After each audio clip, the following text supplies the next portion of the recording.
Muy bienvenidos a todos a una entrevista más. Hoy tenemos a un invitado que a mí personalmente me parece inspirador, un modelo a seguir dentro de no solo del ámbito hispanista, no solo del ámbito historiográfico, sino también dentro del ámbito eclesiástico,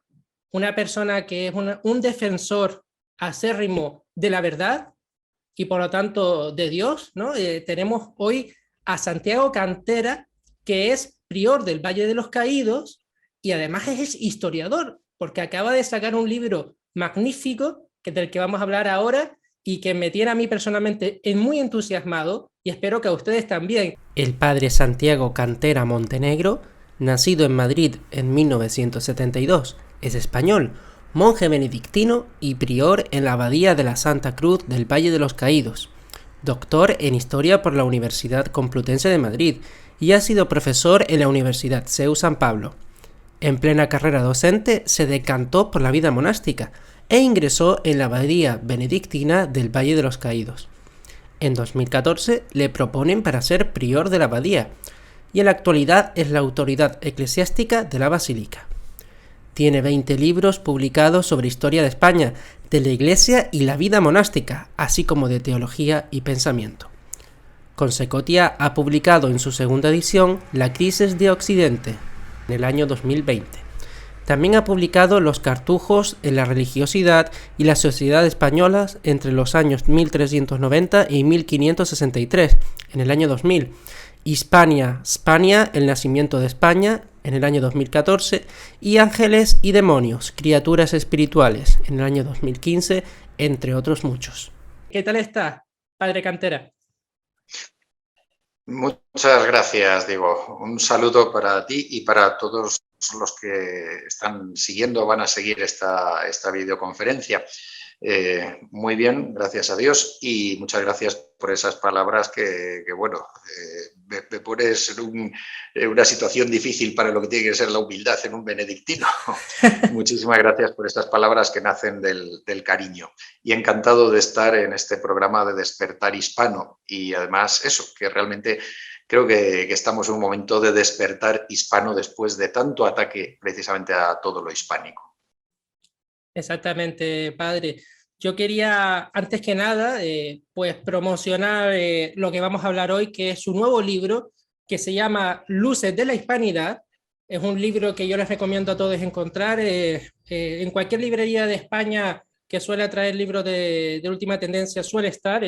Secotia es la editorial, es el mismo grupo editorial que tiene pues Almuzara y otros.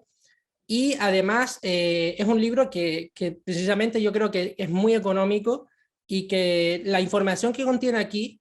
no está en otros libros que podemos encontrar últimamente acerca de hispanismo, porque aquí une finalmente el tema historiográfico, los hechos historiográficos revisionistas sobre la leyenda negra o contra la leyenda negra anti-española, ¿no? Con la fe, que es realmente algo que usted como monje benedictino sabe perfectamente que nunca debió separarse, la ciencia y la fe, el estudio y Dios, ¿no? Entonces aquí realmente, sobre todo en una parte muy concreta del libro, se mete muy a fondo en esto y da soluciones, algo que precisamente otros libros denuncian, pero que no da soluciones. Y usted ha encontrado unos motivos por los donde poder avanzar en un presente y en un futuro ya después de saber o desmentir las mentiras que hay sobre nuestra propia historia y nuestra propia identidad, no solo en España, sino en Hispanoamérica.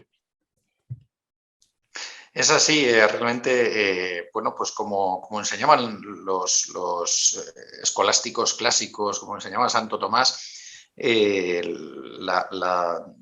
la teología no destruye la filosofía, la presupone, ¿no? Igual que la gracia no destruye la naturaleza, sino que la presupone y la eleva. El conocimiento de Dios no anula el conocimiento humano, puramente humano, al revés, también lo presupone y lo eleva. Bueno, pues desde una perspectiva de fe o con fe es mucho más fácil poder comprender toda la entraña del desarrollo de la historia, de lo que es la historia, tener una visión que va incluso más allá de una filosofía de la historia, que va a una teología de la historia, y esto pues lo han comprendido desde la época de los padres de la Iglesia, lo han desarrollado un San Agustín, un San Gregorio Magno, un San Beda el Venerable, un San Isidoro y tantos otros autores, muy especialmente desde San Agustín hasta el siglo XX mismo, por ejemplo, con un Henri de Libac, un cardenal Danielou, entre otros muchos, han comprendido esta perspectiva teológica de la historia, o el cardenal Ratzinger, luego Benedicto XVI, ¿no? Eso es algo que realmente está ahí y que es una clave para comprender el porqué de la historia y hacia dónde camina el ser humano. Me parece increíble lo que ha dicho, padre, y me gustaría preguntarle, antes de comenzar con la temática de los puntos tan trascendentales que toca en su libro, y quizás para la gente que que no tenga fe, pues invitarles a tener esa pequeña chispa en su corazón, porque para nosotros los católicos, usted me podrá corregir y es mi pequeña pregunta, nosotros conseguimos la historia de una forma unitaria desde la creación hasta nuestros tiempos. Entonces, tenemos una visión de este asunto que va más allá de un periodo histórico que uno estudia o de unos hechos concretos que pueden tener un enemigo y un afectado particular, ¿no? Más bien hay una visión donde se concibe el bien y el mal de una forma diferente a una persona que no tiene fe y toma la historia con una filosofía o un método científico, ¿no? Quizás, sí, perdón. Sí, padre. No, perdón. No, correcto, eso Sí. es, sí. Hay en la visión cristiana de la historia, además se armonizan dos elementos fundamentales que son la acción de la providencia divina. Dios no solo se afirma la existencia de Dios, sino que es un Dios que además de crear al ser humano y de crear toda la naturaleza y haberle impreso un orden, el orden natural, se preocupa por su creación y por el hombre, su obra cumbre, las ama, y participa en la historia también, interviene en la historia, es el papel de la providencia divina en la historia y que además es quien da un sentido a la historia. Y al mismo tiempo se armoniza con el libre albedrío humano. El ser humano está llamado a participar de esa obra de Dios y a participar en la obra creadora y redentora también de su Hijo Jesucristo. Con lo cual, bueno, pues esa ha sido la armonía que se ha establecido desde los padres de la Iglesia que han abordado y en autores de la Edad Media y, como decía, hasta nuestros días, ese sentido teológico de la historia, ¿no? Desde esos dos elementos fundamentales que son el libre albedrío humano y la providencia divina, que se armonizan, que dan lugar a ese conflicto, efectivamente, también entre el bien y el mal y que están entremezclados, las dos ciudades de que hablaba San Agustín, y confieren un sentido trascendente a la historia, que va más allá del mero desarrollo de los acontecimientos materiales e incluso culturales. Tiende a una metahistoria, podríamos decir, algo que va más allá de la historia, que tiende hacia una finalidad escatológica, sobrenatural y de eternidad.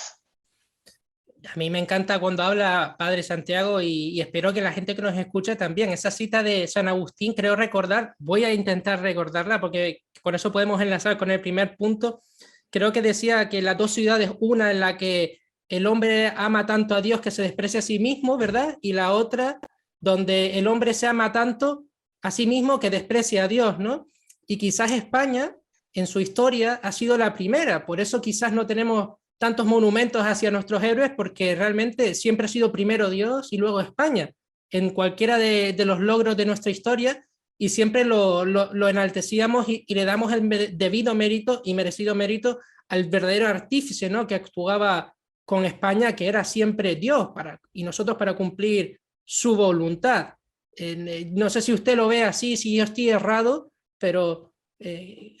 Sí, efectivamente. Ese desprecio hacia el hombre, que no es hacia el hombre como criatura de Dios, sino el desprecio de sí mismo, el desprecio, es decir, el darse tanto a Dios y por Dios al prójimo, que llega hasta el desprecio de sí mismo y de las cosas del mundo, ¿no? Lo que es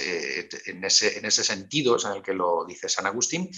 Y bueno, pues España efectivamente a lo largo de la historia y desde luego hasta el siglo XIX, hasta inicios del siglo XIX, esto es claro, incluso en el mismo siglo XVIII, se antepone la visión religiosa por encima de todo. E incluso en el siglo XIX, cuando ya se empieza el debate de todo esto, y el XX, hay momentos en que, o en ciertas corrientes y movimientos en que se mantiene esa primacía de Dios. Y esa primacía de Dios es la que le ha llevado muchas veces a desangrarse por darse a los otros.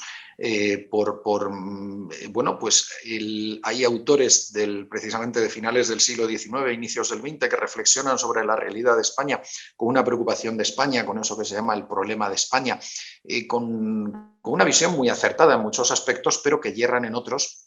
viendo en esos momentos pues una España que está postrada, que se está destruyendo, que está pasando a un lugar de irrelevancia en el panorama internacional, y critican como una serie de elementos. Esto pasa, por ejemplo, entre los regeneracionistas o entre un Ortega y Gasset, reniegan de algunos elementos que realmente han sido positivos en la historia de España, pero que ellos creen como negativos porque no llegan a esa profundidad de la visión de fe y de la visión de caridad, de entregarse, de darse por una causa y por los demás. Es eso que llaman el austracismo, el americanismo, etc. ¿Por qué? ¿Qué critican? Pues como que España invirtió poco en sí misma por vincularse tanto, por un lado, a la causa católica, como se vincularon los austrias, por volcarse tanto en América, en las empresas del descubrimiento y de la evangelización del Nuevo Mundo y de otros nuevos mundos, también en otros continentes, y entienden eso como que ha sido algo negativo para el desarrollo económico, material de España, que es lo que a ellos de algún modo más les importa. Bueno, es una visión, como digo, que así como en otros puntos estos autores tienen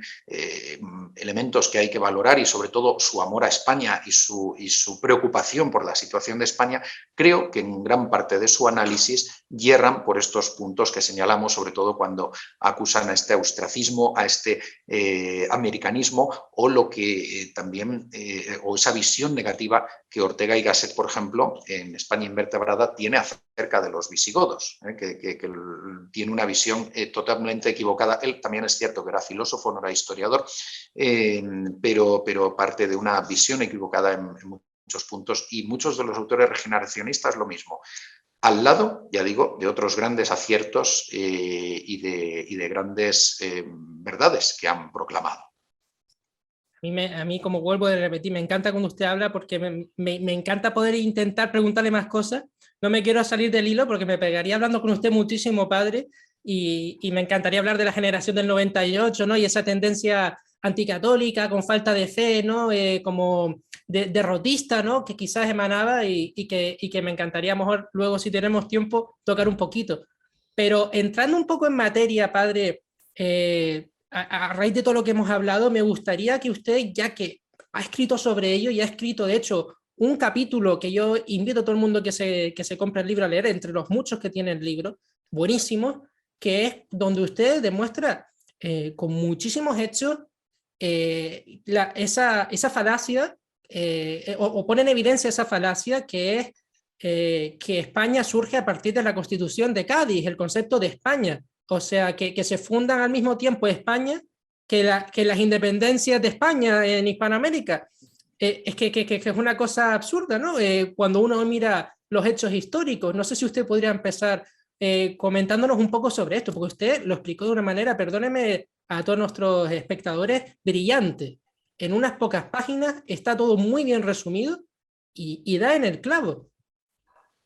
Pues muchas gracias por esos elogios que no son merecidos, pero bueno, es un tema que de hace muchos años ya, pues de la época en que ya me encontraba realizando la tesis doctoral, me ha tocado profundamente, incluso antes, lo que es el concepto de España a lo largo de los siglos. Y eso es un libro que en conjunto tengo en propósito, en proyecto. Lo que pasa que mi problema es la falta de tiempo, ¿no? Sí que me dediqué en parte, en algunos trabajos anteriores, al concepto de España en época de los Reyes Católicos, al concepto de España en la Edad Media, y muy especialmente me he dedicado, tengo pues el libro Hispania España, el nacimiento de España, al concepto de España en el reino de los godos, en el reino visigodo, y la proyección que tiene hacia la Edad Media y a su vez lo que recoge de la Edad Antigua, fundamentalmente como herencia de Roma. pero he estado metiéndome en tiempos más recientes también en lo que es el concepto de España en los siglos XVI y XVII, en el siglo de oro, en la época gloriosa de España en el mundo, en la época de los reyes de la dinastía de Habsburgo, de los Austrias, y siempre me ha gustado tocar también todo lo que es el debate en torno a España y lo que se llama el problema de España del siglo XVIII, siglo XIX, siglo XX, a partir precisamente del choque también entre liberales, carlistas, tradicionalistas, la aparición del regeneracionismo, la generación del 98, etcétera, etcétera, ¿no? Y hasta nuestros días, también con Julián Marías, etcétera. Entonces, es un tema fascinante. Comprender lo que es España, porque precisamente cuando es uno de los aspectos más combatidos de un lado de los diversos separatismos y de otra parte de aquellos proyectos que han querido construir una España nueva sin raíces, sin tradición, sin historia, una España nueva que ya no sería España, sin fundamentos, sin esencia, dándole una configuración absolutamente nueva y bueno, pues la culminación estarían todos los proyectos globalistas, ¿no?, que afectan también a nuestra patria igual que a todas las del mundo. Y desde luego pues esas perspectivas laicistas, marxistas, liberales que han querido construir una España sin esas raíces, sin esa tradición, sin esa historia, renegando de ella para construir algo distinto. Entonces es necesario conocer qué es España, porque uno llega a la conclusión en cuanto lee las fuentes antiguas de que España realmente existe y existe desde muy antiguo y el concepto de España existe desde muy antiguo y bueno, hay una evolución en algunos aspectos, pero hay una línea de continuidad desde unos inicios y toda una tradición en torno al concepto de España. Lo que abordo en este capítulo, que efectivamente es como un resumen de lo que quisiera hacer llegando un poquito hasta el siglo XVII, hay algún otro trabajo donde he llegado hasta el XX, pero algún trabajo pues, también breve, sería básicamente que España, en la época de los godos, en la época del reino godo de Toledo, se constituye como un reino unido bajo la monarquía de los godos, primero arrianos, pero en el momento en que bajo Recaredo, en el año 589, en el tercer concilio de Toledo, los visigodos se convierten al catolicismo, se alcanza eso que se conoce como, o se ha conocido después como la unidad católica de España, la unidad de los visigodos, mayoritariamente arrianos, que se incorporan al catolicismo, que era el que profesaban los hispanoromanos católicos. Y esto produce una fusión, facilita la fusión de las dos poblaciones, la identificación de los hispanoromanos con el reino de los godos y, por lo tanto, se va generando, ya se habla ahí claramente de España o de las Españas, a partir del concepto romano e incorporando el elemento godo como un elemento esencial. Esto cuando se produce la invasión islámica del 711 se produce una ruptura y ese concepto de aquella España que se añora, que se da por perdida, la pérdida de España, de que nos habla la crónica mozárabe del 754 con un lamento porque se ha perdido España, se enlaza también con todo lo que son las crónicas del norte y ese sentimiento de recuperar España, de esa España perdida, que surge en Asturias, pero surge paralelamente, desarrolla paralelamente también en otros ámbitos que se van desarrollando, en el oeste, lo que va a ser Portugal, León, como sucesor de Asturias y Castilla, Navarra, Aragón y Cataluña. Y en ese avance de la Reconquista va a estar presente siempre ese ideal de esa España de los visigodos, ese neogoticismo, recuperar aquella España de los godos. Aunque se consideran legítimos los reinos, condados y las coronas que se van constituyendo como efecto de la invasión islámica, como reacción frente a ella y como fenómeno de la reconquista y de la repoblación, siempre se es consciente de que hay una comunión de fe y de una historia común a partir de aquella época romana y visigótica que une a los diversos territorios y pueblos hispánicos y que a medida que avanzan los tiempos y también por la llegada de los Trastámara como dinastía reinante tanto en la corona de Aragón como en la corona de Castilla, al llegar el momento de los reyes católicos se unen, se produce esa unión de las Españas en una unión dinástica, una unión bajo una misma monarquía. Además, ellos van a desarrollar esa incorporación de otros territorios, una buena relación con Portugal, que llevará también a su incorporación a la misma corona